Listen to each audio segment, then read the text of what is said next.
Welcome to the Young and the Wrestlers, the Pop Culture WWE podcast.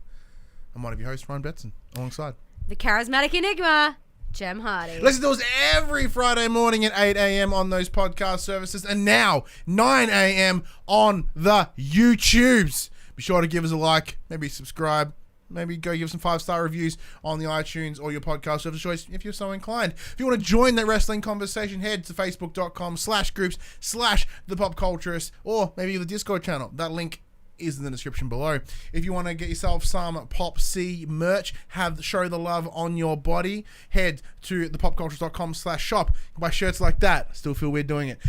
Or not this one. And other assorted shit with the Pop Culturist, Young and the Wrestlers, For the Plays. We didn't change the sign. That's twice. I'm going to do that in post. There it is. And we are also on Twitch, twitch.tv/thepopculturists, where you can watch us use WWE 2K19 to predict the outcomes of pay-per-views. I'm already exhausted, and we're literally a minute in. How are you, Jim? I'm hyped. Yeah. We are on the final road to WrestleMania. What, 4 weeks. 3 shows? 4 shows. 4 weeks. 4 weeks. 4 weeks, and we have the grandest stage of them all in our laps. I am psyched, especially coming off just watching Fastlane. I am just excited. Yeah. How about you? He's dying, apparently. I'm doing well. I'm keen as shit. Like, as we said at the end of the Fastlane episode, which wasn't 5 minutes ago, we're super keen for WrestleMania. Like, oh yeah. Although I've watched the past ones, there's something about watching the pay-per-views live. It makes it so much better. Yeah. I've got my leave. I've got my whole day ready to rock and roll. I've planned it out Snacks. to the minute. It's going to be snacks, be bad food, it's going to be all the things. I can't Have wait. a beer or two. Very lucky. Might have Definitely some. good idea. It's like Super Bowl. We have morning beers. I'll see Yeah. how I go. Oh yeah. But Kickoff beers. yes, so Fastlane is down. WrestleMania is on the horizon. But to get there, we have to stop. We have to make minor detours via Monday Night Raw, via SmackDown Live. Tuesday. And this week is no different. Uh-huh. Now, I've had a disheveled hot mess of a week in terms of being like good at watching things and taking down notes. So once again, this episode will be run solely by Jem, and I'll come in and I will not elaborate. Nope, that's inebriate. That's a different word too. I'll elaborate on what you have to say. Yes. If not, just straight up interrupt and mansplain shit. I'll Go just do for that. it. Mansplain it. Go ahead. I've noticed I've done that, so I'm gonna keep doing it. Well, yeah, so Raw was in Pittsburgh, I believe. Yes, this it week. was. Pittsburgh is Pittsburgh. a city in the United States, Jem, as I continue to mansplain towards you. Yeah, I appreciate it because that's exactly what I need. It's been a long day. It's been a long day.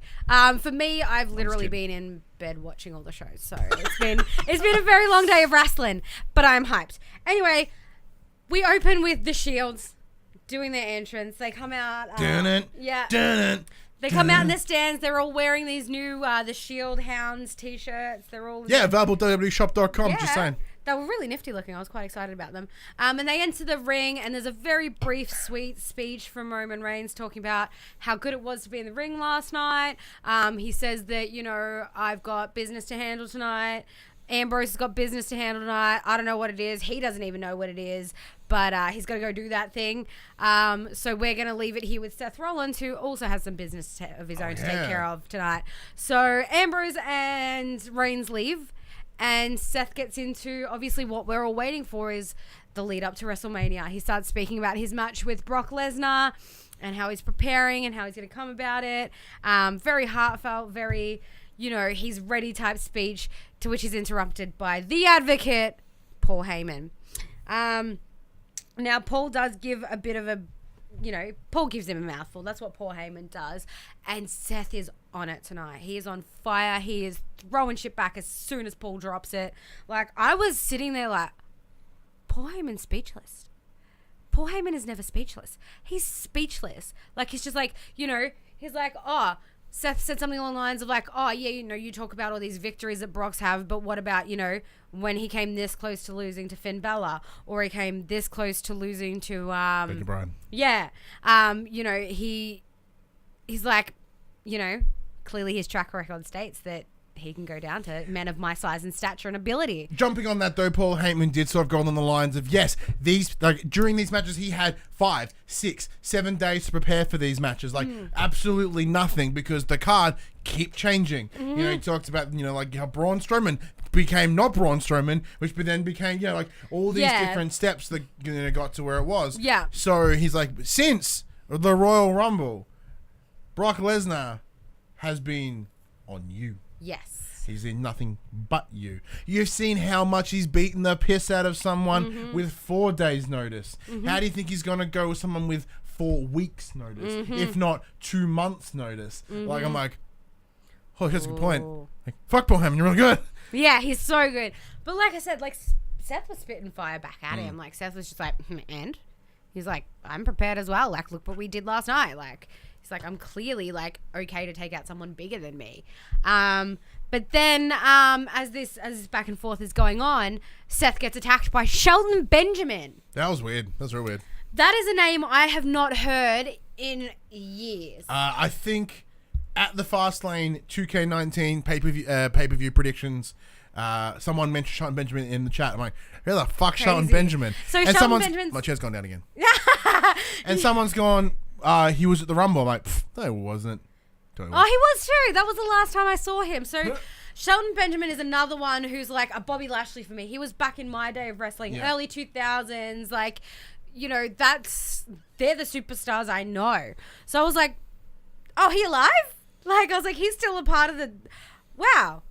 Shelton Benjamin out of nowhere, which is completely out of nowhere, but it comes to light. Paul ends up at commentary. A match is made official between Seth and Benjamin. And it comes to light that Shelton Benjamin and Brock Lesnar are friends. Buddies. Brock Lesnar has a friend. I was shocked. I was like, that was, I think, the most shocking thing about that whole thing to me was like, Brock has friends? Shelton Benjamin is friends with Brock? So, obviously, they're like, a commentary are like, you've clearly instigated this. And Paul's like, how do you know I did this? How do you know Shelton didn't offer his services for his friend? Like, I was like, you make points, Mr. Heyman, you do. It's a phone call. Yeah, exactly it. But yeah, he ends up, Seth and Shelton have their match. It's a pretty full-on match. Shelton's a pretty good competitor when he wants to be. He's quite agile. Yeah, it's a bit of fun. Short and sweet. Seth gets the win. Paul Heyman just stares there and stands him down. Like, it's a bit of fun. It was a tough match because not knowing who Shelton Benjamin is, I had no stakes in this match. And I'm like, going into Mania, Seth's going to win. Like, it's not a surprise. Yeah. So that outcome was, because it's like, it's that weird line when you don't have a real a horse in that fight. It's weird. Yeah, well, considering that Seth was attacked before the match was made official, he was obviously a little bit beaten going into that. And I don't think he was prepared to fight either. I think he did pretty damn well. And he proved to Paul Heyman that he could take whatever's thrown at him, just like Brock Lesnar can. So, yeah, that was a bit of something. And then after that, we have Finn Balor enter. Yeah. So a little bit of... As Finn's entering, Seth is leaving. They stop. There's a little bit of a smile. I do like these little interjections they're doing occasionally. Yeah, it was super sweet. There's a bit of a smile, a little handshake, a good on you type thing, and Seth's on his way, and Finn's making his way down. Because Seth Rollins recently having beef with Bobby Lashley. I think it was towards earlier in the year. So there is that bit of like not passing of the torch, but like, I've got bigger fish to fry, man. Yeah. Exactly it. Which, does bring us to Finn is defending against Bobby Lashley for the title. Obviously, this title was not seen at Fastlane, so night after, it's only fair. One thing I did notice when Bobby Lashley came out was there was no Leo Rush. I was like, dun, dun. Ooh, like Leo's been done. He's gone, he's out. The hype man is done. There's twice that Leo Rush has cost Bobby Lashley the Intercontinental Championship. So if I was Bobby Lashley, I'd be staying away from him too. Yeah. Like, I wouldn't want to have him ringside because he's tried to help and made it worse. Definitely. Yeah, I was quite like, the hype man got fired. But anyway, as usual, like, match starts, Bobby Lashley dominates for the most part. He's a bigger, stronger dude than Finn Balor. Finn Balor is the underdog in this match. He can get the upper hand. Finn Balor's like, he's been there, he's done this. He's fought the likes of Brock Lesnar, for crying out loud, very recently too. So, throughout the match, all of a sudden the bell starts ringing. The referee's like, "What the hell?" Like, there's nothing going on because Finn's standing on the end of at the edge of the mat. He's about to go to the top rope. Bobby Lashley's in the middle of the ring, down and out, and it cuts to the ringside, and Leo Rush is there in a little grey hoodie, and he's smashing the ring bell. See, I was impressed because I didn't think they used the bell. Yeah, I thought it was a sound effect. Yeah, no, it's a legit thing. Yeah.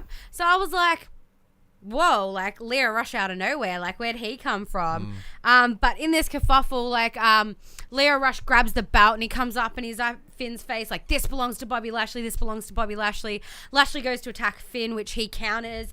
Leo Rush gets up and like Finn just boots him in the face, and then goes to he goes over the top rope. I'm pretty sure. Yeah, and gets caught by Lashley. And gets a big old, I'm pretty sure it was like a power bomb, and then Lashley gets the win, which means the new two-time Intercontinental Champion, Booby Lashley. Oh, Booby Lush. So yeah, Leo, like, it was like Lashley was shocked. He was like, my man. Yeah. Like, you just got me the win. Like, you're employed again, buddy. Like, congratulations, you got a job. Like, it was a very, like, I don't know. Again, it was like, obviously, Lashley was so excited to win it the first time. He's clearly just as ecstatic. I was a little bit like, oh, look at that soft side of him. He's like, look at you doing me a solid. I'm happy about this. Like, he put a smile on his face. I was like, well, the man smiles. Like, I was like, interesting. But so close to WrestleMania, like, what's Finn gonna do? I have a theory. It's just my Dash. So Good Dirt Sheet Dash has given me a little bit of, like, it's sort of going on whispers from old Dirt Sheet Dash mixed with a little bit of my own. All right. So Dash has been whispering in the ears and saying, like, look, as he's mentioned a couple of weeks ago, you know, Undertaker slowly stepping down. We're seeing him do appearances. We're seeing him do interviews. Like, he's looking, it's almost like that transition out of the ring, which makes sense. The dude's like 51 or some shit. Like, he's getting done. But he has never failed to make a WrestleMania appearance. And as of right now, he doesn't have an appearance. He doesn't have an appearance lined up. He doesn't have a match in the works. So my theory is that we are going to see the battle of the supernatural. We're going to see the Phenom versus the Demon King. That would be amazing. Like, in a true, like, passing of the torch. So, like, granted, in the same thing, it would have been great if it was like, you know, Undertaker versus Aleister Black, because they're both sort of that cool dark, entrances. That same kind of, like, setup. Yeah. But if instead the Demon King comes out to take on the fucking Undertaker and what could be his last match in WWE, cool. Like, that is how you go out. Cool. Like, even if he takes the loss, because it's that weird. It's still a good way to go out. Because that weird line, like, I don't want Finn to lose. I wouldn't want Taker to lose. That would be an actual hard one to watch. I think for me at this point, because there was that whole, you know, undefeated WrestleMania streak for The Undertaker, which did get broken. By Brock Lesnar. Ugh. I feel like if it had have still been an undefeated streak, I wouldn't want to see him lose. But because it has been beaten multiple times now, I think I would personally prefer to see Finn take the win and essentially take the torch. And the weird line is, the Demon King never loses. Yeah. That's sort of the thing. So having the passing of the torch, but having the pass of the torch would have been even better and even sweeter if the streak continued. Like, if the streak was gone to someone of a similar performance, that would be a good passing of a torch. Yeah. Instead of having it squashed by some fuckface a couple of years ago. Yeah, exactly it. Which, ridiculous.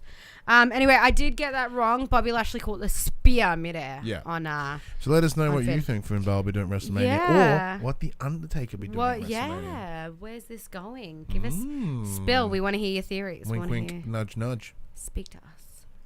We're lonely. Yeah. I'm kidding. Not really. So yeah, really. After this, we get a little interview with Baron Corbin. Obviously, still on the things that he said about Roman Reigns a week after he left, and he's like, "Well, what did I even say?" And Charlie's like, Let's take a look. And they show a video of Corbin like, you know, it's sad that this has happened to Roman Reigns, but I'm glad that he's gone, and I hope for his sake that when he comes back, he doesn't come back to my show. And he's like, yeah, I said it. So what? I mean it. And I was like, finally, like, all I wanted from you was to stop, like, being a bullshit artist and just say, yes, I said it. And he did. And I was like, thank you. That's nice. I'm gonna get punched in the face. Yeah. Have fun getting that shit beat out of you. So yeah, he claims that he's been carrying Raw since Finn's been gone, Roman's been gone, and I was just like, no. Seth has. Yeah, exactly it. Roman even said it, like, this man looked after this place while I was gone. Like, you haven't been carrying shit except for your dead ass weight on your dead ass shoulders. Like, yeah, and that bald ass head. Yeah.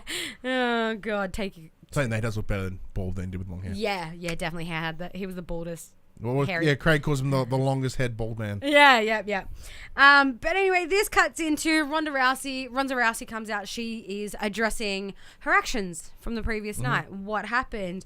I loved this because Ronda Rousey, when she is like proper mad and she's proper bad, she can spit fire. She is phenomenal when she speaks, and she talks about how done she is with this, how they're playing by her rules now, how Becky ain't shit and Charlotte ain't shit, and she's gonna walk out of Mania with that title because she is the one. Like, she just spits absolute fire. But then this is where it went down for me. She starts talking about how, you know, this is all BS, talking about wrestling, and, you know, she starts cutting into how charade. Yeah, it's a charade and it's all fake, and I was just like, girl, come on. Like, we know. We know, but don't. And it's not fake. It's scripted. Yeah. Very different. Yeah. I was like, girl, come on. Like. Yeah, basic. Yeah, exactly it. Just that's the easiest thing to stick to. Like, you were doing so good, you can do better than this. But then out comes Dana Brooke, who we did say last week, I think it was. We said, where the fuck is Dana Brooke? Where's Dana Brooke? And she comes out and she heartbroken. She was almost crying. She was genuinely speaking from the heart, and I was even getting a bit teary. She was saying to Ronda, you know, you are disrespecting our division. You are disrespecting the industry that I love. You're disrespecting all of these people that love this industry. She's like, I work my ass off day in, day out to get some screen time, and I get nothing. And she's like, and it just gets handed to you. She's like, I come here every day and I fight for this and these people, and you're going to come out here and say shit like this is fake and you people are pathetic and yada, yada, yada. And she's like, no, like, not on my time. She's like, you come out here every week after a main event and you issue an open challenge. You know what? Challenge accepted. Doesn't get a match. Ronda just belts her. Saying that. When I saw Dana Brooke, I'm like, she's going to fucking die. Yeah. Like, it's that weird line. She's like, I don't get screen time. I'm like, yeah, because you're B-list. Yeah. And which explains the whole, like, she had that whole, like, I'm going to go get a match against Natty, and then never happened. Yeah. That's like, there's a reason that it's like, I'm going to get a match. And, like, we were like, why didn't they give her the match? Because I guarantee she went to the man's and they went, no. Yeah. And we just never heard anything more from that because, like, it was that conversation of, you're not getting, no, who the fuck you? No. Yeah. You're Dana Brooke. Woo. Exactly. No. You've got nothing against Natty. Yeah. But Natalia, we have, like, there is growth. There is aspiration. She's a fucking heart, for Christ's sake. Exactly. You know she's what I mean? A mentor to all the superstars. Like, she's a somebody. Dana Brooke, you ain't got shit. You're, like, vaguely the record keeper for Titus Worldwide once. Woo. Yeah. But, like, fuck out of here. I'll give her credit. Like, she was genuinely passionate. In that good on her. Be passionate. Fuck it outside. Yeah. But I didn't care too much about it. And I, like, you know, I would have liked to see her get a bit of an upper hand. But Ronda's just, she is angry. Yeah, and she just wanted to hurt somebody. And I was like, yeah, you get it. Yes. So, yeah, there wasn't even an official, like, call out. Dana Brooke's just like, I assume, so I accept. And Ronda's like, no. Bam. So after that we have Aleister Black and Ricochet versus Rude and Gable. Mm-hmm. I was a bit checked out because I was like, oh, here we go. It's Fastlane Sans one. Yeah. Duh. It's this weird line. I love Aleister Black and I love Ricochet, but they just keep pairing with people I don't care. Yeah. And, like, seeing them every week is really good, and I understand that they want us to see the power of NXT, all this cool shit. I'm like, Who can they take on somebody else? Yeah, come on. Put them up against the Usos or something. Fucking anyone else. Anyone. Like, who are those guys? Fuck them. Wait, Usos is SmackDown. Yeah. Put them up against Not just anyone. Like, what's Dana Brooke doing? Fight Dana Brooke. Yeah, exactly it. Like, she's dead now, but like, I don't know, fight dead corpse. Yeah. How come she gets... Like, get Nikki Cross out. Bring EC3 out. Bring fucking Heavy Machinery out. That's one thing we forgot to mention. Showcase the awesome that was NXT tag teams. That's one thing I entirely forgot to mention. What? Guys, EC3 speaks. Oh, yeah. He tried to hit on Mandy Rose and Sonya Deville was like, shut down. But anyway, that's besides the point. I just wanted to mention that EC3 speaks. And it's not great. That's very good. Nah. But he speaks in his own intro, so it's kind of... But isn't it really weird how he's gone quiet? Pun intended. Yeah. Like, he was there and he was making a presence known and he's kind of drifting away. Yeah, the most he had was kickoff show. He was hitting on Mandy Rose and Sonya Deville was like, you're only just now going to speak and that's what you come up with. But even then on top of that, like, we had Lars Sullivan. He was hyped up the shit. Like, we've heard nothing. Like, he's not seen him in NXT. We've not seen him anywhere. Like, he's gone. He's done. Yeah. We're not seeing Lars. Yeah. Like, it was that weird. Like, I understand he had some mental health issues, and like that was a problem for him, and like that's kind of a bit of a challenge, a bit of stopping his way. But your window's done, man. They can't re-hype you back to the main roster. Yeah, exactly. Like, I'm really sorry, but I think you're done. Yeah. And EC3 came up with that group, and he had a shot, and he's not Otis. No. He's gone. Yeah. And then to be overshadowed by the other NXT call-ups. Yeah. Yeah, done. Yeah. But yeah, anyway, back to the point. Oh, yeah. Yeah. So, Ricochet, Aleister Black, Rude and Gable, totally checked out because I've seen it. Yeah. But yeah, Aleister Black gets a black mass on Rude, and he gets the pin. And then as Ricochet and Aleister Black are leaving, they get bombarded by the Revival. Woo! Just quick savage little beating. I think they knock him out with the belts and then they just run away because Rude and Gable come down the ramp and like come up the ramp and they're just like whoa whoa whoa and back away. Yeah. Boring. Yeah. So next we have a moment of bliss and Alexa has a huge announcement about the guest, about the host of WrestleMania. She goes through the list of some of the hosts in the past. We've had The Rock. We had The New Day. Yep. We had Kim Kardashian. She failed to mention that they had like Liberace as a timekeeper at WrestleMania 1. Yeah. They didn't mention that. I think who was the other guy? There was another guy that was there that because Dylan's rewatching WrestleMania right now and we laughed really hard and there was somebody else that just rocked up at one. Like they've had these lists of impressive hosts and guests and people of importance and she's like, well, anyone, like the Kim person that is Kardashian. hosting this year's WrestleMania surpasses all of them in being the besterest. Video package, it's Alexa Bliss. Yeah, I was like, I bet you Alexa Bliss. Oh, it's Alexa Bliss. I was like, ugh, really? No, I'm down. I'm like, you can't even host a little show on a show. No. She never gets the chance to host that show. Like, I think she, the moment of bliss has been a great little CV, a great little resume. It's a fun little break between all the bashings. Yeah. But it makes me sad because I want to see more Alexa Bliss in the ring, and we saw that at Rumble. Yeah. But yeah, I'm interested to see how she goes. That should be fun. I'm expecting it to be interrupted continually, Yeah. like her show does again. Mm-hmm. But like, good on her. That's exciting. It is exciting to be hosting the grandest stage of them all. And all power to her. I'm not invested in it at all, but good for you. We do find out at some point that Booker T is going to be in the Hall of Fame. Yes, so they announced. We also forgot to mention that Tori Wilson last week got announced into the WWE Hall of Fame. And they mentioned that this week that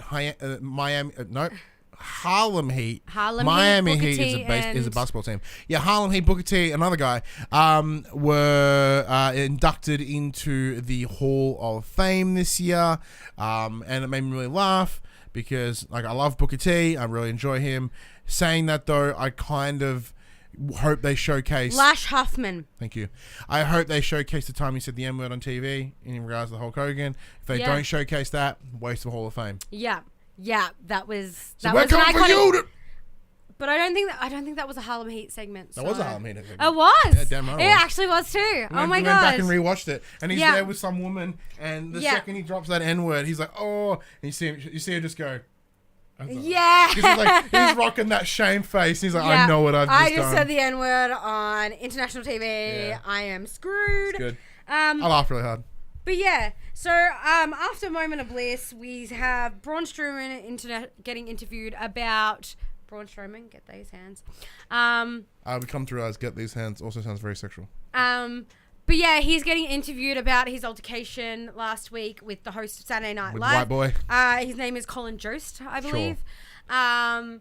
And he's like, he's asked, do you believe that was necessary? And Braun's like, I don't care if it was necessary. Like, they want to fight. Like, he wants to say shit. I'll hold him to it. No. And then a guy rocks up and is like, Mr. Strowman, your car's arrived. And he's like, what car? So it cuts to them gets outside and the guy's like, this car arrived for you with a note, and it's this fancy sports car. It looks like a Dodge Challenger or something like that. Yeah, it was red and black. It was real fancy looking, and it's a note just saying, hey, like, we got off on the wrong foot. I'm so sorry. Me and the cast of Saturday Night Live bought you this car as an apology gift, and we look forward to seeing you at WrestleMania, and hopefully we can put this behind us.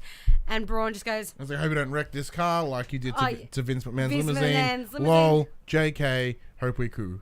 Yeah. And then Braun's like, you know what I think of this? And just rips the door off. And he's like, oh, look, they didn't even clean it. There's something on the window. Smash! Like, just tearing off all the parts, like all the... Coincidentally, you can now buy a Mattel box set of Braun Strowman and a car that can crumble. I love it. But yeah, he's like pulling the hood off. He's like, let's see what's under the hood. Yank. And he's like throwing this shit around. He's like kicking the seats out like it's too small for me anyway, and throwing the chairs around. And then he like pulls off one of the front guards and he gives it to the guy that called him over. And he's just like, send this back to them. And like, what'd you say? He's like, send it back to them and tell them I'll see him at WrestleMania or something like that. And I was just like, oh, you savage. It's like, you're a monster. Yeah, he is. He's clearly very upset about what was said last week when he was asked if wrestling was like, is it even real? Like, yeah. Which I love. I love that Braun is so unapologetic to viciously defend what he does because it is very real. And this guy learned that. This Colin Jost learned that the hard way. To me. So yeah, that was a bit of fun. That was really, really funny. And then Elias comes out and he has a bit of a sing and a bit of a diss to Pittsburgh, as he does, just dissing everybody. And he gets interrupted by No Way Jose, who comes out. Which is fucking weird. Yeah, it was really weird. He comes out with this. Hair. Yeah. No, I said the same thing. Cool new hair. Like, I kind of agree with the announcers when they're like, did he steal one of Naomi's wigs? Like, give that back to her. Looks better on her. I was like, But yeah, so obviously he gets pissed and just attacks No Way Jose and his conga line. Just brutalizes him. And then we have Lacey Evans. Again. She just waltzes out, but this time she doesn't go down the ramp. She walks over to the announce desk and just fan straight in front of Renee's face and starts whispering things to Corey Graves over the desk. She's like, la la la la la, sweet nothing, sweet nothing. And then she like puts her fan away and then walks out. And Renee's like, yo, I liked you until now, bitch. Like, but what if you're assuming Corey Graves here? What if she was getting on front of my Cole? Like, you don't know that. You've made the assumption because you would hit on Corey Graves. Well, no, Corey Graves was standing out further than Cole was, and she was very actively. Yeah, like, because I'm sure Corey Graves has that arrogance to believe that the ladies want him. Of course he does. The people like you, like perpetrating this thing around the internet, and when the internet seems to do nothing but hate Michael Cole. Lacey Evans wants Michael Cole. Damn it. She wants the MCD. Yeah, she wants that MCD. Yes. The Michael Cock. Yeah. Oh gosh. So that way too loud. Yeah. As she's leaving, Nia Jax and Tamina enter. Here we go. Yeah. And Nia does. See, it was like as we see Lacey Evans do this walk in, walk out bullshit. I'm like, someone just fucking sock her? I was hoping Nia would just be like, bam, go away. But no, it was that exact moment. Like as we're watching this go down, I'm like, Nia, if you punch Lacey Evans right now. If anybody should punch Lacey, it should be you. Like, you will redeem all of the bullshit. All of bad it. qualities will go away. Everything that I've just Lacey. shouted of hatred towards you would instantly be gone. Because thank you, Clock Lacey, but no. Yeah. Like, if you just punch her, all sins shall be forgiven. Mm-hmm. I can even prove it by my Jesus like lowering of the chair. Yeah. Oh, but this is a match scheduled for Nia with Tamina in her corner against Natalya and Beth Phoenix. So Natalya comes out. She speaks follow about how... Yeah, follow up to Fastlane, where Tamina and Nia Jax got in Beth Phoenix's face for some fucking reason. Photo. So, yeah, Natalya speaks about how she can't trust anybody anymore, and she can't trust Nia Jax or Tamina, because as we know, in the locker rooms, Natalya is, like, the mother goose of everybody. Everybody looks up to her, everybody loves her, everybody has her back, but clearly Nia and Tamina do not. They're very disliked, it seems. And she's like, I can't trust you guys. But there's one person I definitely can trust, and that's my best friend. Like, Ronda, what? Yeah. She even said, she's like, I thought I could trust Ronda Rousey, but, maybe I can't. She's a butt. Yeah. So she's like, I can trust my best friend, and out comes Beth Phoenix. And I was living for it because I have met Beth Phoenix. I met her at a meet and greet one time at High Point many, many years ago. And she is the sweetest, most lovely human being. And I was just so excited because back then she was the bad guy. She was, the anti-women's diva that they called them back then. They called them divas. Thank God they've evolved. She was like, she was just, even back then, even when she was, the bad guy, she was still so sweet. And I've always, ever since meeting her, I've always had this soft spot for her. So when I saw her at Fastlane and then seeing her here, I was like, yeah. Oh, I hope you get the beat down. Oh, like I was so excited because it's two powerhouses against two powerhouses. Natty and Beth are big, muscly girls that can take people on. And they're going up against bigger, not so muscly, but you know what I mean? Shit. Like, yeah, it's the proper strength going up against the haphazard strength. But yeah, so this was super short and sweet. Like straight away, like Tamina like grabs Natalya's legs or something and trips her, and Beth Phoenix is like, lol, nope, and she just comes into the ring and lays everybody out. And yeah, it was over as soon as it started. And I was like, yes, I could beat the shit out of them. And then just Tamina and I just ran away with their tails between their legs. Like, nope, not dealing with this, whatever. Like, I was just like, good, go. Like, I was living for it. Like, Beth just plowed through both of them while Natalya was down and out in the corner. Mm-hmm. I was like, Beth Phoenix, could this be a WrestleMania match? This would be a good WrestleMania match. If they properly put Beth and Natalya up against Nia and Tamina, powerhouses against powerhouses. No, but I mean properly, not like this quick little like scuffle, like a proper like tag team match. Like I reckon that Beth and Natalya could do some damage against those two. Take your word for it. But I don't know Beth Phoenix. It could also lead to Beth Phoenix and Natalya versus Sasha and Bayley at Mania. Boo! I want Trish and Lita. Boo! I want Trish and Lita too, but I Trish and Lita. Trish and Lita. I love them to death. Beth can't suck it. I love them to death, but it could. I'm not saying it will. I'm saying there could be a possibility for that to happen. I'm not saying you're wrong. But you're wrong. But spoilers. You're probably right. I'm most probably wrong, but still, I've been wrong a lot of the time. I'll check with Dash. But yeah, as soon as Nia and Tamina get backstage, there's Sasha and Bayley on them, belting the crap out of them. Officials are having to pull people away. We see Finlay holding Sasha back, and she's like, N-what? And I'm like, yeah, Finlay, you hold her back. Say N-word. And what? Oh, thank Christ. No, not N-word. And what? Oh. She's like, and what? Because, like, they just annihilated Nia and Tamina as soon as they like, holy shit, Sasha. The backstage area, they call it the gorilla.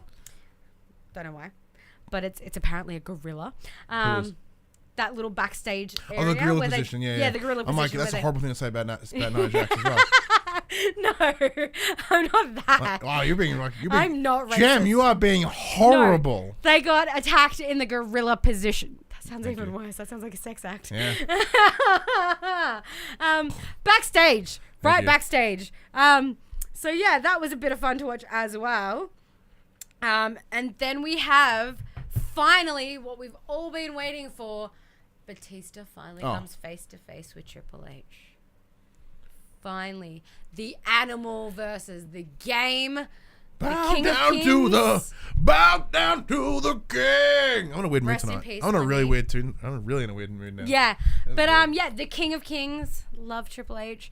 He comes out, he is ready to go. Like he's got the wrist strapped. Like, that's he's the good first to thing go. I noticed. His fingers were strapped, his wrist was strapped. He was not in a suit. He was in his standard King of Kings shirt, his leather jacket, loose track pants. He was ready to fight. He had his boots on. He was ready to take this guy on. And Batista walks out very slowly, and then he sort of stands there, and then he looks back, and then he comes back, and then all these people just flood the catwalk, just dressed in black. Just all these little bodyguards, and Triple H is like, oh, I see. These guys are here to protect me, right? Because of you? And he's like, no, Triple H, I'm not stupid. They're here to protect me because I know what you're like. So Batista, obviously these guys have a very long history. They know Part of each the other. evolution together. The evolution together. They've fought a lot back and forth together. They are very, very, very in tune with each other.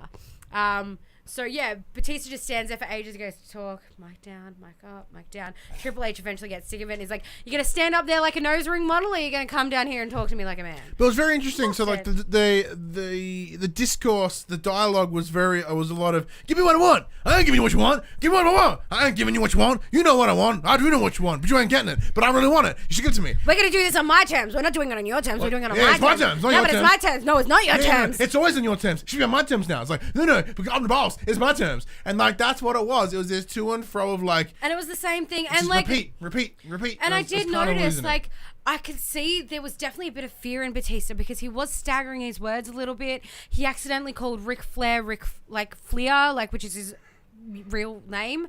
So like there was a bit of stumbling there. He was clearly a bit his like offstage name. offstage name is that's the one we were looking for. He was obviously a bit. He definitely, I felt that he was intimidated. Are you shitting me? If you walk out and you see Triple H in almost ready to punch you gear, I don't care who you are. You can be... You weigh yourself. You can be The Rock. You could be Drax the Destroyer. You are Batista. You walk in, you're like, hi. I'm going to pee. I'll pee. Yeah. Pretty sure he did pee at I've some just stage. Drax destroyed my pants. Yeah, pretty sure he did pee at some stage.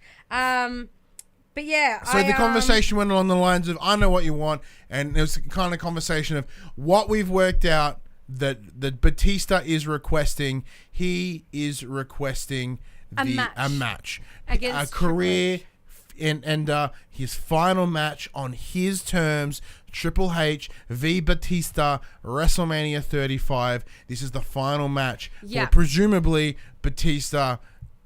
And as he put it himself, maybe for Triple H. Yeah, Batista does say,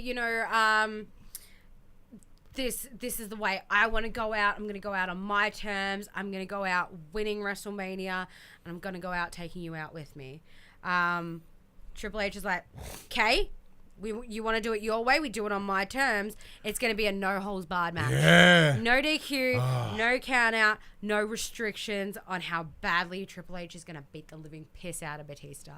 Triple H was spitting fire. He said, I say spitting fire a lot, but he was literally like flaming. He was just like, there was one part where he's like, you and your Guardians of the Independent scene or whatever they are, I lost it. I thought that was hilarious. Like, just digging at, he calls him Hollywood a few times, just taking digs at how he's a celebrity now. I was just like, yes, Kratos v Drax. This is great. Man.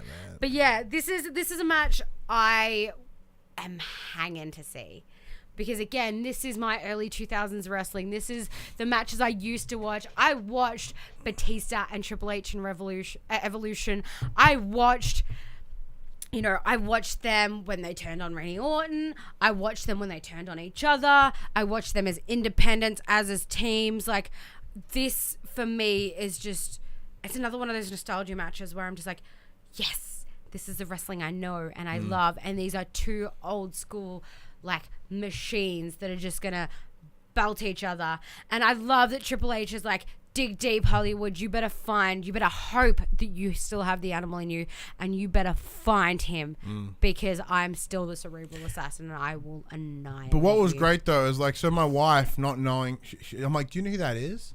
She's like, that's Triple H. I'm like, no, do you know who the other guy is? She's like, no. Should I? I'm like, that's Drax from Guardian. She's like, oh shit. Yeah. So like for her, like it's a whole new thing. Like I know I didn't watch Batista growing up. Like I didn't watch him in the ring, but knowing that he's Drax, I know Triple H. Goes like, this is exciting for me in that side. And I think like having that Batista pull that he does now, or that Guardians, that Marvel pull, people are gonna want to pay attention. Yeah, definitely. But yeah, so yeah, obviously Batista does say thank you. It's all I've ever wanted, to end my career on my terms and end your career on my terms.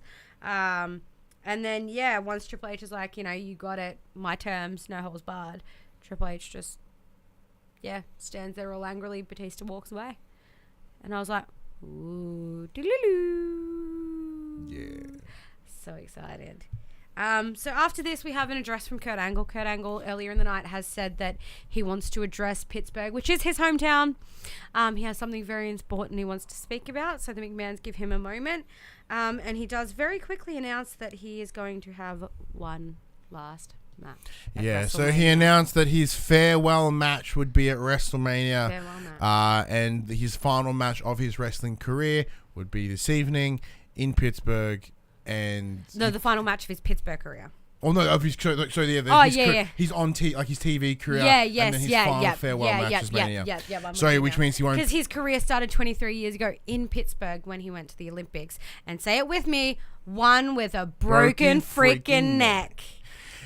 Like it's this weird situation for me. Like Kurt Angle's been around for a bajillion years, and I make fun of him a lot. 20. And like for us, he's even our mockery thumbs up because he looks like a thumb. Mm-hmm. Like I've grown attached. Yeah.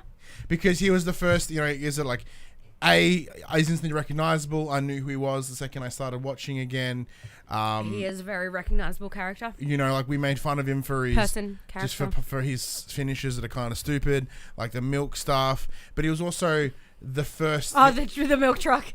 He was also the first wrestler for my son to pick up on and part of his shtick. So that'll never go away. And the fact that I tweeted that to him and he was the first person to respond to me, like that'll never go away for me. Yeah. Like so, whatever happens in my now short appreciation of wrestling, Kurt Angle is very strong in that. He's definitely a dominant force in that respect. When a couple of weeks ago, when it looked as if he was about to deliver this message, it broke my heart. Yeah. And now weeks on, it breaks my heart again. Yeah. And I'm genuinely devastated knowing that either A, his time is done, or B, WWE fucked him so hard that he has nothing to do right now, so he has no choice but to retire. Like that's what it comes down to. Like hasn't done anything since he got dropped as GM. Like he's kind of been floundering ever since. And I think it's a real waste of. It's a real waste. A waste of a talent. Real waste of a 2-time Hall of Famer. Mm-hmm. Like countless champion. Like countless times he's been champion. Yeah. He's a staple. I remember one of the first matches I ever remember watching was Kurt Angle used to always issue open challenges against like new guys coming in. And one of the first matches I ever remember watching was John Cena's debut match, which was against Kurt Angle. When it was Prototype. Yeah, and I'm pretty sure he got his ass handed to him. Yeah, okay. But it sits so fondly with me. Kurt Angle has been such a staple over the years. The whole "You suck" chant is it's universally household known. Yeah, and the beauty for him to not take himself so seriously. Yeah. In an industry where everyone is relatively super serious, like for him to acknowledge and run with his what began as crowd mockery Yeah. has been like and it's now something they do out of adoration. And like back in the day, they used to do this thing where they released an album, like WWE always release albums, and they released an album where superstars would like do their own entrance music, like they'd sing to their own songs and stuff like that. And there was one where Kurt Angle's music, and he was talking about like he's singing this whole thing about I don't suck, and it was so cheesy and dumb, and he's always just been so, you know, not so serious about everything, and he's like more than willing to take the piss out of himself and let others take the piss out of him, and he's just such a phenomenal personality. And I'm not gonna lie, I watched him speak and I saw him well up, and I did cry because he has been such a huge name in my life for so many years. So it's heartbreaking. And the fact that it's like, you know, this is my hometown. I'm always going to call this place home no matter how far away I am and what I'm doing. He's like, I'd like to have one last match here in Pittsburgh against a friend of mine. And out comes Apollo Crews, and he has a little match with Apollo Crews. And a genuine match too. Like, Apollo didn't just lay down and let him take the win. Like, he gave him a fight. He let Kurt Angle do what Kurt Angle loves properly. And it was super sweet that after the match, you know, he got him up and he held up Apollo Crews' hand up, and Crews was like, no. And he grabs Kurt's hand and holds it up, and it was super sweet, and Kurt was welling up, and everybody was like, the thank you Kurt chants, and I was just a mess. I am super emotional at the moment, and I cried a lot. Yeah, I although I didn't, I was there. I was emotionally vulnerable. But I think come Mania, I'm gonna cry a lot more because it'll be just me and Craig in the house. I won't be wearing makeup because it will be down. And like, Craig has that history with Kurt as well, and I know that him and I are gonna be just fucking hot messes. Yeah, there's definitely gonna be a lot of bawling from a lot of people. So. Hey Kurt, you get 2 Kurt Angles. Yeah, you do. Yeah, you do. Thank you very much. All of the thank you, Kurt. Love him. So yeah, anybody during Mania, if you're watching, please text me and ask me if I'm okay. See, because I'm not going to be. The real question though, who's he going to face? Who do you put as your last match? Exactly it. Well, rumor mills, aka social media, there's been a lot of hype about Kurt v. Ray because they have a very, very big history. Yeah, they do. They have a really good history, which I'd love to see because they were a great pair. But then speaking to you earlier this evening, you put as I always do, chatting old dirt sheet Dash. Yeah, now this one, from Dash. This is a straight up shoot from Dash. You still haven't slid into my DMs, Dash. Give me the spiel too. So unlike where he normally pulls from knowledge and resources, for him he's like, I want to see John. I just asked him directly, who do you want to see take on Kurt Angle at Mania? And he's like, John Cena. And that makes sense to me because, as I just mentioned, John Cena's first ever match was against Kurt Angle. This goes way back to I think 2002 or something like this. So this is very early 2000s. And it'd be that beautiful thing because both of these guys being pretty much part timers at this point. You know, John doesn't really have he doesn't have a competitor currently. I thought maybe it was going to be the Luxus Samoa Joe for maybe the United States champion, seeing as R-Truth has been laying down a lot of that that pre-setup. Yeah. But part of me is like, no, I agree with Dash. I think it needs to be Kurt. John Cena's my childhood hero, even though I'm 6 years older than him, R-Truth. Ridiculous, love it. Yeah, I am all for that. I definitely think what was your I was just thinking about this year and WrestleManias and things like that, and I wonder if it's too soon for John Cena to be inducted. Could he maybe be on the Hall of Fame lineup this year? No, too early. You reckon too soon? Too soon. There seems there is a nice time. There is certainly a time period in between. Granted, probably DX coming in now, probably the newer compared to the other. Tori's pretty new as well, but there is at least a 15-year gap. Yeah, interesting. Just thoughts that popped into my head. Anyway, so after Kurt has his I'm not crying, you're crying. I wrote that in capital letters.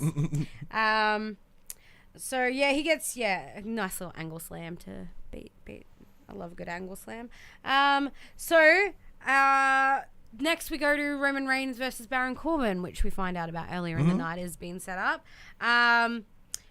Before Baron Corbin even enters, Drew McIntyre comes in and just brutalizes Roman Reigns. Like, fully brutalizes him, just belts the shit out of him, bunch of Claymore kicks. One of them, like they ended up having to get officials out because Roman Reigns hit his head on the ring post. Like, it started So with hard. a head slam. Like, there's a couple of kicks. Like, got thrown into the post. Like, there's a lot of head damage. There is a lot of head damage.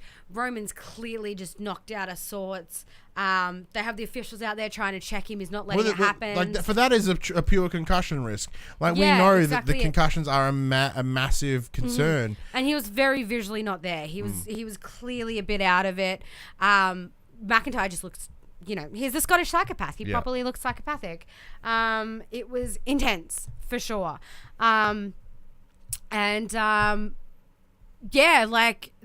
Seth ended up having to come out and he's like, you need to be seen to. And he's like, I'm fine. I've just got a little bit of headache. And he's like, no, you're not. Like, you need to be seen to.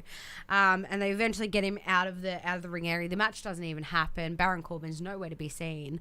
And they get backstage and you see them. Dean Ambrose is there as well. And they're like, please, you need to get checked. Like, this is not okay. Yep. And they get Seth and Roman enter the trainers area, and Dean Ambrose notices something, and he walks away, and he goes up to Triple H, who's standing there, and he says, I want a match right now. Drew McIntyre, no DQ, falls count anywhere, no count out. And Triple H is like, hell yeah, I'll go let Drew know. And he's like, get out, it's on now. So our main event for the night is Drew McIntyre versus Dean Ambrose in a no count out, no DQ, falls count anywhere. Woo! So good. It was so much fun. There was like a part where like Drew comes out and he starts talking smack. He's like, I hope you're not going to squeal like your buddy did or whatever. And Dean's just like, bam, and just starts beating him before the bell even rings. So like halfway through the beatdown, they're like, ding, ding, ding, ding, ding. But yeah, there's like parts where like they're throwing each other through tables. Like Dean's pushing Drew on like a trolley thing and then smashes into another trolley thing and just knocks him for. When they get into the foyer, it's like, hey, want popcorn? Boo! Yeah, throwing things at each other. Everybody's concerned they're going to fall downstairs and things like that. There was one scene that made me wince, and like McIntyre takes to Drew with a freaking pencil to the eyeball. I was like. Oh, yeah, so eventually, so it spills out into the crowd, makes its way into the foyer area, to the concessions and the merch booths. No, I'm pretty sure Dean has a snack at some point. Yeah, then it makes its way back into the ring, gets up on stage, up to the announcers' table where they have a little scuffle. Drew rips off the signage, throws the screens out of the way, get ready to put McIntyre over. Yeah, no, McIntyre. Dean on there. However, Dean turns it around, gets McIntyre up there, smacks him in the lower back, right on the edge. Dean scuffles up, looks like he's ready to do a dirty deeds on the table. Instead, Drew McIntyre, low blow after Dean low blow earlier in the night. Lots of dick punches. A lot of dick punches. It was good. Got off dick punch. But then ends with a pen in the face. And then a bit of a scuffle, and then head first in the LED wall. Yeah, and then to finish the match, Drew stuffs like Dean into the barrier on the stairs. Like an arm rail. Yeah, the arm rail. And massive Claymore kick that just rips the railing off the side, and Dean goes for 6 and the pin for win. And then stupidly Dean Ambrose tries to get up afterwards, and McIntyre's like on the announce table, like, doing his little win thing. And yeah, just jumps off and clocks him again. I was just like, Dean, why'd you get up? It's lunatic fringe, man. Lunatic. I love the lunatic versus the psychopath. Like, those guys just go nuts so bonkers. But that's the end of Raw. Yeah, it was. It just ends on that, and I was like, oh damn, is he dead? So it's interesting to see where that's going to go. I do love the lunatic versus the psychopath. I don't know why. Lunatic fringe versus. Let us know what you thought of this week's episode of Monday Night Raw. Give us your Kurt Angles. What about you? What's your Kurt Angles? My Kurt Angles for Raw this week, I'd probably give it. Look, I'll say 1.5, just because Kurt Angle broke my heart, and I'm not happy about that. And the whole Nia Jax thing, like, that match was just a bit meh. Yeah, I'm down the line. I'll give it a good old 1 Kurt Angle, but then I might just do a complimentary half angle just for Kurt. Love him. Just for alone, Gonna like, cause yeah. So that brings us to SmackDown. That's right. So SmackDown. Yeah. I brain farted. Yeah, you've already said. Tell us what you thought about Raw. Yeah, so let's move on to SmackDown. So we open with Shane O'Mac. There is the best in the world, greatest in the world cup in the ring. Shane O'Mac comes out to address why he attacked. Yeah, Miz. so we get the here comes the money, the tunes doesn't come out, no little skip, no little holla holla, and it's like no, it's he's walking out, being a man. Yeah, he's not the Shane O'Mac that we know. So he comes out and he requests to be introduced again. He gets the ring announcer up. He says, reintroduce me, and the guy announces, please welcome the greatest in the world, Shane McMahon. And he grabs him by the collar and he's like, do it like you mean it. So he says it again, a little bit more heartfelt. And Shane O'Mac's like, do it with conviction or I swear. Grabs him by the face, like, do it with conviction. So the guy is like, please welcome the greatest in the world, Shane McMahon. And Shane's like, better. And lets him go. And I was like, oh, thank God. I thought he was going to clock him. And Shane goes on to tell us that the reason he attacked The Miz was because he's sick of it. He's sick of The Miz. He's sick of the universe, the WWE universe. He's sick of every single superstars, the employees, everyone. Every single person he has come across in his life because they always want something from him. Which, to me, I sort of understand his actions a little bit better. It sort of brings things into a new light because, of course, I understand. He's like, everybody comes to me, Shane. He's a fucking McMahon. Yeah. How do I get forward in life? How do I do better? Help me do better. You give me, you give me, you give me. And he's sick of it. And that's entirely understandable because people are riding the McMahon coattails. And even Miz himself says he used Shane McMahon to get himself up there, to get those tag team belts. I used you. So, yeah, he's, very... very sick and tired of it. He goes on to call Mr. Miz a... baked potato. Yep. And he died. Yep. But yeah, baked potato face. And he goes on to say that he's decided that he is going to be versing The Miz at WrestleMania. Yeah. And he says, I'm a McMahon. I'm in charge. This isn't a request. This is... I'm your boss. I'm your boss. I'm telling you what to do. We're going to be fighting at WrestleMania. Yeah. Which I would love to see Miz win. Yeah, I don't know how it's gonna go. It could go anyway. I would love to see Miz just get his own back because that was harsh. I understand why Shane did it, but I don't appreciate the way he did it. Like I said, it was harsh the way he attacked The Miz, then The Miz's father, and then just went on to brutalize Miz even further. It was just devastating. And then, he just sees himself out. And that brings us to Aleister Black and Ricochet with the Hardy Boys versing The Bar with Rusev and Nakamura. Now, during this match, we did find out something very interesting about Rusev specifically. He has not won a pay-per-view match in 2 years. So 17 pay-per-views he has lost at. See, that's also 17 pay-per-view appearances. It doesn't mention whether they're in a row. Yeah, that consecutive. 17. Did they say consecutive? They said consecutive. Oh, 17 consecutive pay-per-views he has lost. So that was very interesting to know. Obviously, this is a match we've seen a bunch of times. Did kind of check out a little bit. But yeah, it gets to my favorite part of the match where everybody's in the ring and somebody's doing something to somebody at the same time. So it's like Rusev on Hardy it's so good. Just beat after beat after beat, and then out of nowhere, the New Day, all three of them, Xavier, Big E, Kofi, come sprinting down the ring and just annihilate everyone. They are pissed. They are fuming. They are out to hurt somebody and make a statement. And I was all about it. They annihilated 8 people. This is what I love. So, I love the New Day. I'm a big fan of the New Day. And I really do love their power of positivity and that sort of stuff. But, this is... does get to a point this isn't a shtick. This isn't something. This is personal. It's personal. This is validate. Validate's the wrong word, but this is earned. This. Yeah. This frustration is real. Yeah, definitely. This isn't we're bad guys now. We're fighting for a cause. We're fighting for something deserving. Yes. And I totally am behind it. Yeah, 100%. So it's left at that, and we see a really cool promo of the Usos. They walk down this lit up stairwell, real eerie. They go on to talk about who they're going to face next. They're competitors. They talk some smack. It is absolutely awesome. Until they mention like the bar. They mention Ms. Mac, Alistair and Ricochet, Yeah. and they sort of lay down some heavy implications that it's going to be Uso v Hardys at Mania. Yeah. Ooh, Brothers v Brothers, which would be awesome, like genuine blood v blood. I will lap that up. I am all about that. That would be super cool. And like as always, the delivery is spot on. Like, they I'm feeling are so it. good. I'm feeling it. They I'm fight feeling each it. other so well. Don't say Uso Penitentiary. They said Uso Penitentiary. What was it? Even if they just change the delivery with like that, welcome to the Uso Penitentiary.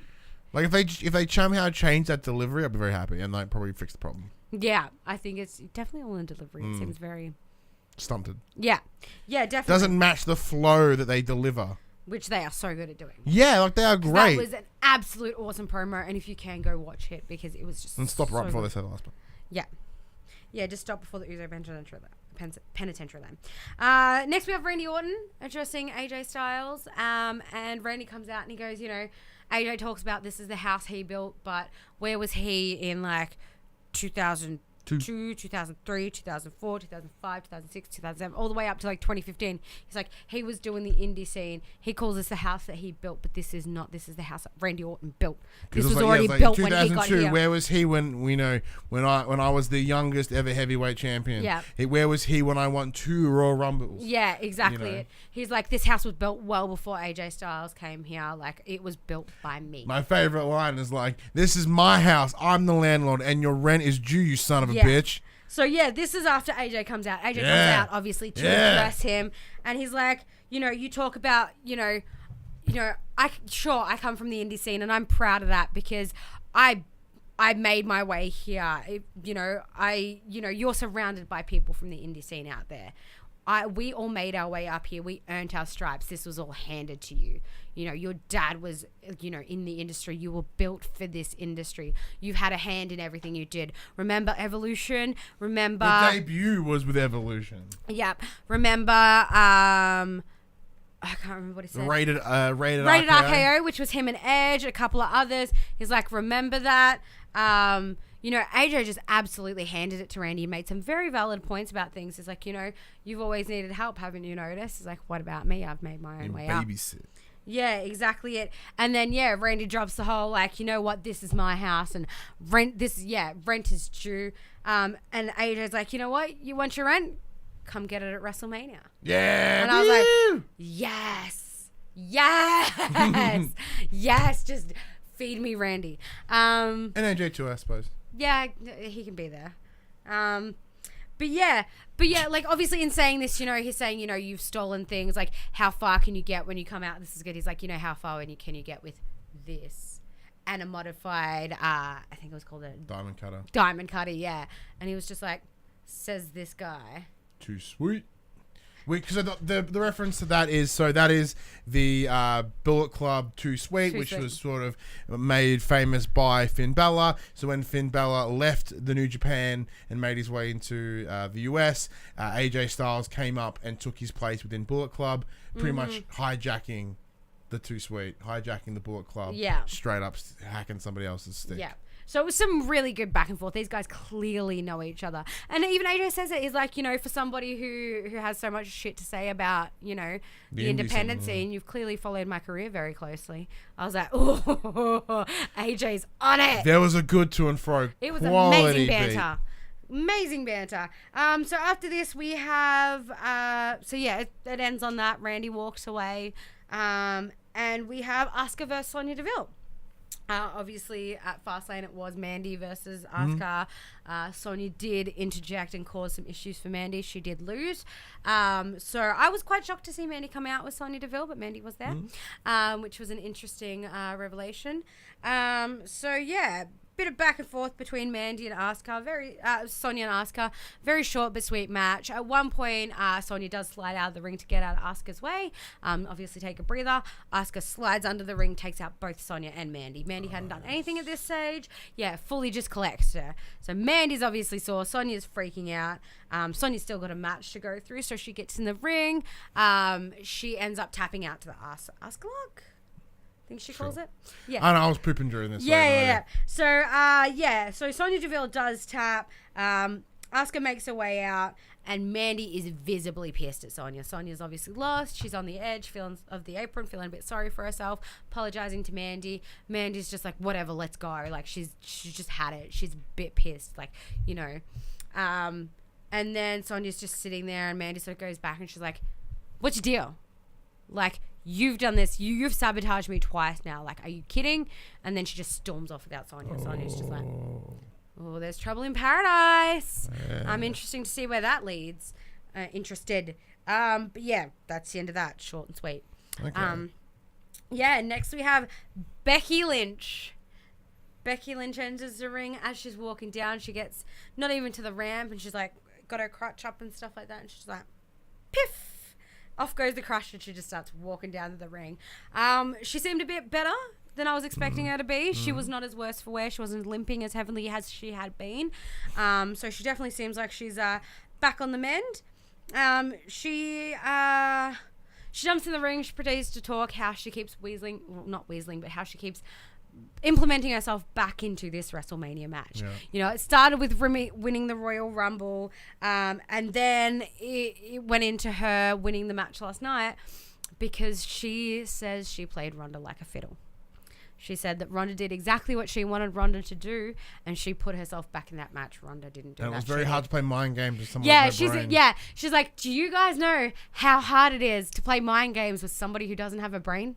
She's like, but good on you, Roddy. Thanks, you little weirdo. Yeah, you big weirdo. Yeah, I love the way I love the way she just, her insults are not really insults, but it's so cute. She's like, you little weirdo. It's I love weirdo as an insult because it's just nothing, but it says a lot.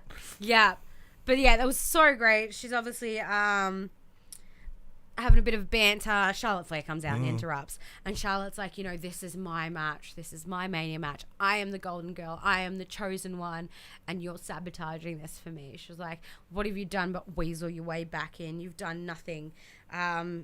And again, I love Becky for this reason. She's like, shut your face, you big dope. Like, I'm just like, yes! Yeah! Another stupid insult. So we had like weirdo, we had baked potato, we had big dope. Like, I'm noticing SmackDown is very family friendly. I'm loving it. It's so much fun. I love those real like childish insults. It's so much fun. But then Sam also got son of a bitch, so it's like it's exactly. Swings and roundabouts. So yeah, they have a little banter, and Charlotte just sort of eye each other off until fades to an ad. After this, we have Daniel Bryan gets approached after he's leaving the McMahon's office, and gets asked why, and he's like, you know, were you talking about Kofi Kingston? He's like, as a matter of fact, we were, and you know, something else, I didn't quite catch it, and then he goes, yeah, but tonight, you know, myself and Rowan will be versing Kevin Owens and Mustafa Ali. And then this brings us to a match against Rey Mysterio with R-Truth versus Andrade and Samoa Joe. So obviously Zelina Vega is there with Andrade and Carmella with R-Truth. Just a little replay from Fastlane. It's a literal repeat of Fastlane. Literal. Just slightly altered, and I was just like, oh, here we go. Like, we saw this. I've seen this. I don't want to see this again. I saw this this morning, but technically 2 days ago. It's just getting a bit old. Again, unfortunately, I did check out quite a bit because I was like, oh, I've seen this multiple times.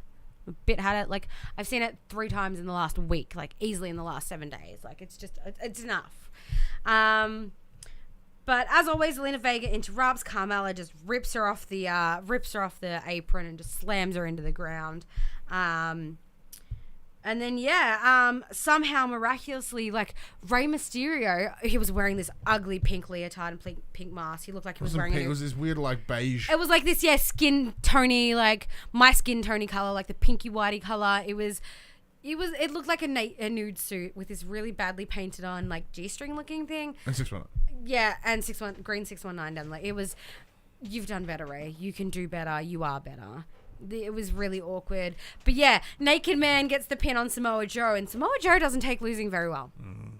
And he just loses his mind. And luckily Ray was well away from the ring at this stage, and he just takes it to Andrade and Ray. Like, Samoa Joe just beats the living piss out of him. Like, Ray gets R-Truth out of the ring.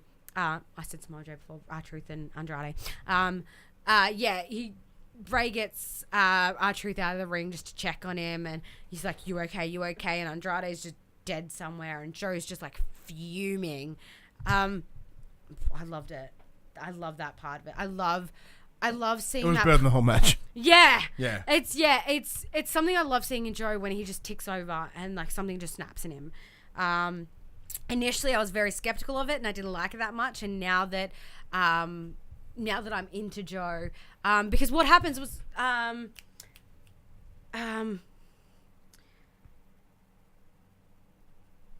he just sorry. I just had a total mental blank. I have no idea where you were going. Sorry, No, I had a total mental blank. I just love seeing like two polar opposite sides of Joe. I love seeing that cool, composed, like competitor, and I love seeing just something just not so bonkers about him. You know, and I always love that side of Joe because like when I very briefly watched TNA, Joe was there. And I loved him from that. So when I recognized him on the WWE main roster, I was like, oi, I know this guy, I like this guy. And initially I was like, meh, and now I'm like, Joe. And I love hearing people chant his name when he comes out. Anyway, after that match is the Kevin Owens and Mustafa Ali versus Rowan and Bryan Daniel. Pretty quick match. Doesn't go too long. No, it's only quick because we fast forwarded through it. Oh, well, yeah. But it was that boring, we fast forwarded through it. Yeah, it was, I forgot that part. Yeah, it was another, we saw this at Fastlane. Like, it was another, like, I'm just a bit off of it. Yeah, so Mustafa Ali gets that claw face slam thing from Rowan, and Rowan gets compost claw, I've named it. Yeah, and gets the pin. And while this is all going on, like, Rowan and Bryan are leaving the ring. Vince McMahon does come out and he gives them a little to Rowan and Bryan Daniel, which I thought was interesting to see. Bryan Daniel. Daniel Bryan. That's his real name. Words. Daniel Bryan. the words. It's late, guys. It's so late. It's like 12:30. We're so tired. But yeah, gives this little nod. And he comes out to the ring with his no chance. He came out real perky. He came out bouncing and real happy. Yeah, I was like, so he's taking his Viagra today. Like if we go a couple months back and he's just like this crippling old man, I'm like, he's fucking dead. He's not looking good. And then now that he's got this heel authority thing going again, like I think he lives like he off. Vibes off I the think he broken lives off dreams the of hate. superstars. He needs you to hate him. He needs to be like fucking with vampire, people. but yeah. And like when he did the KO thing, when he did the Charlotte thing, that's what gave him his vibe back. Yeah. But he comes out because he has stated that at this point he will give Kofi Kingston a WrestleMania opportunity. Or open to discussing about it. Yeah, open to discussing about it, yeah. They have a bit of a chat. The New Day come out while he's trying to speak about this whole thing, interrupt him completely. They're like, we're sick of playing nice. We're sick of watching what we say. Like, this is enough. It's been 11 years this man has bled for you and you've done nothing for him except call him, like, B+ grade, which is what I think Daniel Bryan called him, and Vince agreed. So Vince goes on this spiel and they're just like, we don't care, like we're sick of it, like give the man his opportunity. And yeah, Vince is just like, you're average. Like it was just before that, it was kind of like Big E's like, he deserves this, man. Like, oh yeah. And what was great is Vince talks about the idea of he's like, you don't deserve shit. The universe, they don't deserve shit. Even I don't deserve shit.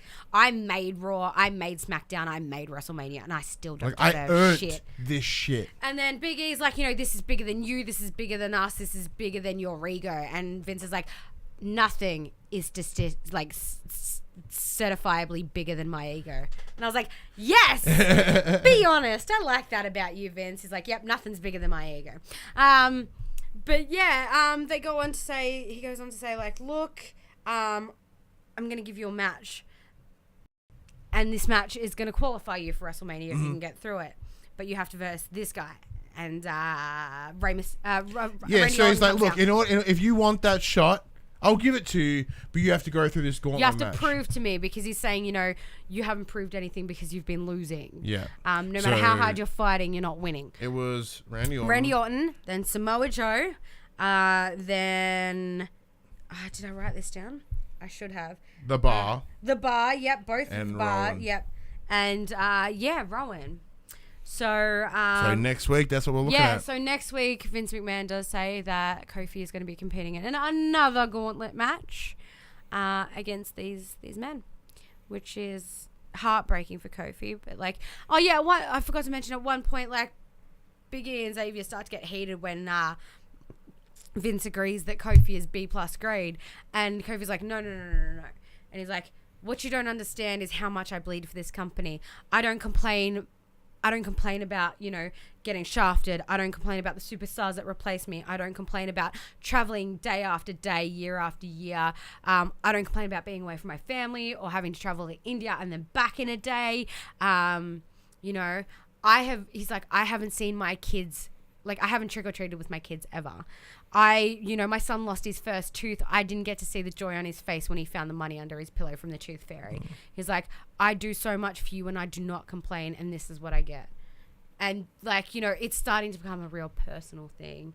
And, I feel so hard for Kofi that he's sacrificed so much just to have his boss call him B+ grade when he is clearly top of the ladder with this sort of stuff. I'm scared for Kofi next week. Yeah, so this is something that Dylan brought up when we were watching it. So the idea of, if Kofi does happen to win this gauntlet match and gets his shot, who the fuck does Daniel Bryan think he is? Knowing that he's taken down this list of superstars. If he can smush all these people, including Rowan, Daniel Bryan can fuck himself. Yeah, what's Daniel Bryan got? Except an ego. Yeah, if he does get the win on this gauntlet match, he's got the win at Mania. He can't go any higher. Yeah, if you're a superpower, and then you have to go back down to your street level thug. Yeah. Silly. Very, very silly. Let us know what you thought of this week's episode of SmackDown Live in those comments below, or Facebook group, facebook.com/groups/popcultures, or the Discord channel. Link is in the description below. Jem, what are your Kurt angles? Look, this week I was pretty disappointed. I'd probably give it half a Kurt. Yeah, I'm in the same boat. Barely a 1. It's a half. Yeah. It's because you only work in half Kurts here. That is not the bar. That's a half Kurt. I just realised we were doing the bar thing. But of course, we always end the show with one final thing, and that is the dirt sheet. The dirt sheet reads as follows. So, dish in the dirt with Dirt Sheet Dash. Bring it. Number 1. According to Ryan Sutton of ProWrestlingSheet.com, Vince McMahon has yet to make a final decision regarding which match will close WrestleMania 35. For months, the belief was that the Raw Women's title match would close WrestleMania for the novelty of WWE being able to say that a women's match closed the biggest show of the year for the first time. SmackDown Live announcer Tom Phillips has gone on record and stated that he would like to see Daniel Bryan versus Kofi Kingston close the show if Kofi gets the match. What's your thoughts on that? I honestly, I'd love to see our first ever female WrestleMania event. But I would also love to see Kofi v. Ryan. It's one of those weird things. The pops that the crowd would get on both of those results would be unmeasurable. So I think no matter which way you put them, you're going to have a good time. Yeah. I think it'd be literally stupid of them to not put Becky, Ronda, and Charlotte as your main event. Yeah. Because I think there is more hype, there is more work, there is more effort being put into that storyline now comparative to the WWE Championship. Yeah, that's very true. That's simple. Moving on. Number 2. According to sources... Tomato and barbecue. Dean Ambrose has come to an agreement with the WWE. Ooh. WWE are now hyping Ambrose leaving the company on television with a major angle scheduled to take place the night after WrestleMania. Ooh. Where the belief is Ambrose will once again turn heel, lead a new faction, and go after the Universal Championship. The champion after Mania is scheduled at this time to be Seth Rollins. and with Roman Reigns as his, quote, close friend for this angle, while Ambrose will lead this aforementioned faction a la Nexus style. No further details have been revealed. Ooh, that is really saucy. There is so much to digest there. Like, it's too many things. I'm gonna explode. I was so ready for Dean to go.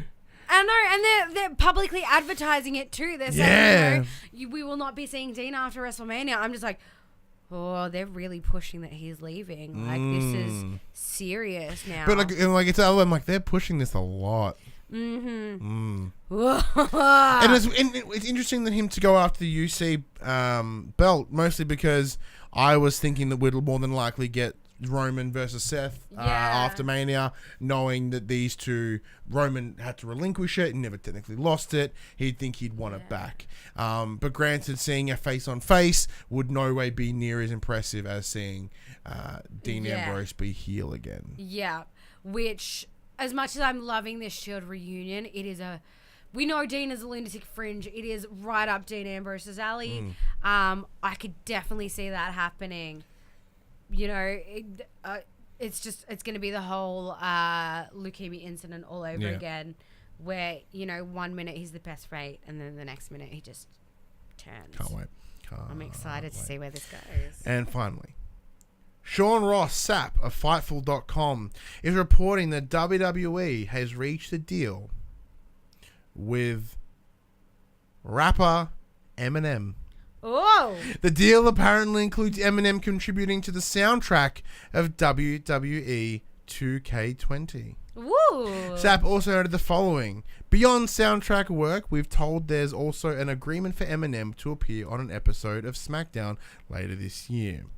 The deal reached today was put together in part to promote the launch of WWE SmackDown Live on the Fox network. WWE is also planning on having a championship belt produced for Eminem. Woohoo! I love Eminem. That's interesting. I like that. Well, it's kind of not new. So I think they had Jay-Z a couple years ago work on NBA 2K. So there is the precedence there to have them work with especially well and prominent artists. Yeah. The biggest problem that I've noticed recently with the last couple of WWE 2Ks is that the outside of the themes of all the superstars, there's like 8 songs. Yeah. There's like a very small handful of songs to pick, and that I assume that comes down to some sort of mild licensing. But if they have come to an agreement with Eminem, ideally you'd like to think they'd have 8 Eminem songs and 8 random fucking songs. So you get this nice combination of the two, equating to a more fleshed out a soundtrack. That's what I was looking for. Thank you. And Eminem does have a lot of sort of like fight heavy, inspired like songs in there. Yeah. So it would kind of fit. And if he's working on any original music, that would be huge. That'd be absolutely massive. Better. Yeah. There's a lot there to really push 2K20. Now we won't hear more about that until a little bit later in the year, knowing that it'll come out around August. I think it's actually around October. So probably hear more around June. My birthday's in October, guys. Somebody buy me. I'll talk to 2K. But yeah, so that's probably the coolest thing. The Dean Ambrose thing, massive. Yeah. I'd like to see how that go. But I would also like to see. I would like to see that conclusion. That'd be pretty cool.